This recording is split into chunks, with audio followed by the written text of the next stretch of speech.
Hello everyone, I'm Dr. Shaun Bormon from Smile Signature Dental Clinic, Kolkata. আজ আমি dental ইমপ্ল্যান্টের ওপরে আবার একটা ছোট ভিডিও নিয়ে আপনাদের কাছে চলে এসেছি। আজ বলবো ডেন্টাল ইমপ্ল্যান্ট কিভাবে বসানো হয় তারই স্টেপ বাই স্টেপ প্রসিডিওর। প্রথম যখন পেশেন্ট আমাদের কাছে আসে ইমপ্ল্যান্টের জন্য, ডক্টরের প্রথম কাজ হলো কনসাল্ট করা এবং treatment planning. Your dentist will evaluate your oral health, taking an X-ray or 3D scans, and discuss your goals and expectations for the procedure. এবং তারপর ট্রিটমেন্ট প্ল্যান তৈরি করা হয় আর পেশেন্টকে পরপর স্টেপগুলো ভালো করে বুঝিয়ে দেওয়া হয়। এক্ষেত্রে যদি দাঁত তুলতে হয় সেটা বলে দেওয়া হবে এবং বোন গ্রাফটিং এর যদি প্রয়োজন হয় সেটাও আগে থেকে পেশেন্টকে বুঝিয়ে দেওয়া হয়। কিভাবে ইমপ্ল্যান্ট বসানো হবে, কি টাইপের ইমপ্ল্যান্ট হবে বা রেস্টোরেশন কি টাইপের হবে সেগুলো একদম এক্সপ্লেইন করে বুঝিয়ে দেওয়া হয়। নেক্সট স্টেপ প্রিপারেশন যদি দরকার হয়, দেন টুথ এক্সট্রাকশন মানে দাঁত তোলার যদি কোনো ড্যামেজ দাঁত থাকে যেটাতে ধরুন আরসিটি করা সম্ভব নয় বা এমন কোনো দাঁত যেটাতে আরসিটি ফেলিওর হয়েছে, সেরকম কোনো খারাপ দাঁত থাকলে প্রথমে সেটাকে এক্সট্রাকশন করা হয় মানে তুলে দেওয়া হয় ইমপ্ল্যান্ট বসানোর আগে।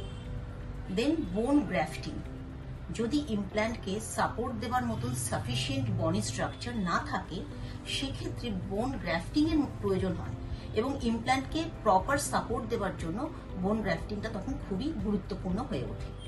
এর পরের স্টেপ হচ্ছে ইমপ্ল্যান্ট প্লেসমেন্ট।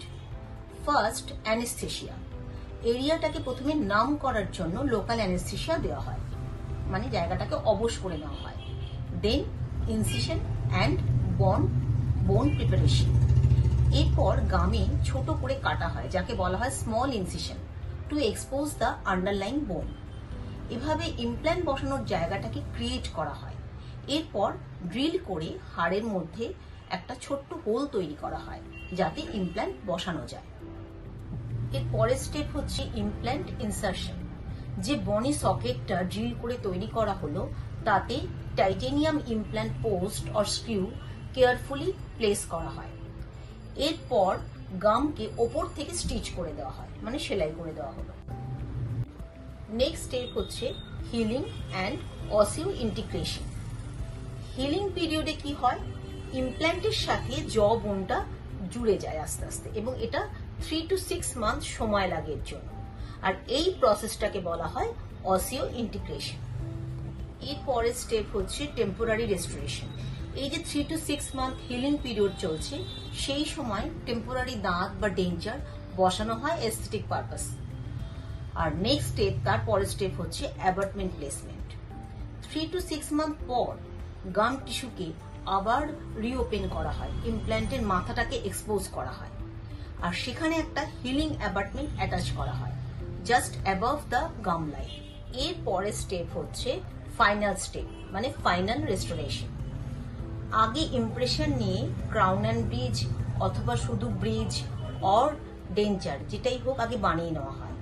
দেন অ্যাবাটমেন্টের ওপরে ফাইনাল আর্টিফিশিয়াল দাঁত সেটা ক্রাউনও হতে পারে, ক্রাউন অ্যান্ড ব্রিজও হতে পারে অথবা আর্টিফিশিয়াল ডেঞ্চারও হতে পারে, সেটা তখন বসানো হয়।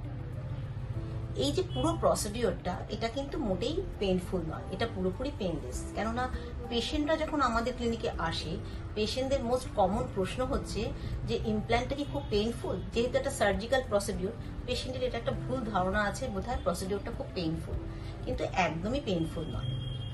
আশা করি আজকের ভিডিওর মাধ্যমে আপনাদের কিভাবে ইমপ্ল্যান্ট বসানো হয় সেটা ভালো করে বোঝাতে পারলাম। যদি কোনো প্রশ্ন থাকে নিশ্চয়ই কমেন্ট বক্সে লিখে জানাবেন, চেষ্টা করব রিপ্লাই দিতে। আর সবশেষে বলি সুস্থ থাকুন, ভালো থাকুন আর দাঁতকেও সুস্থ রাখুন। আজ এই পর্যন্তই, দেখা হবে আবার একটা নতুন ভিডিও নিয়ে নতুন একটা সমস্যা নিয়ে আলোচনা করার সময়।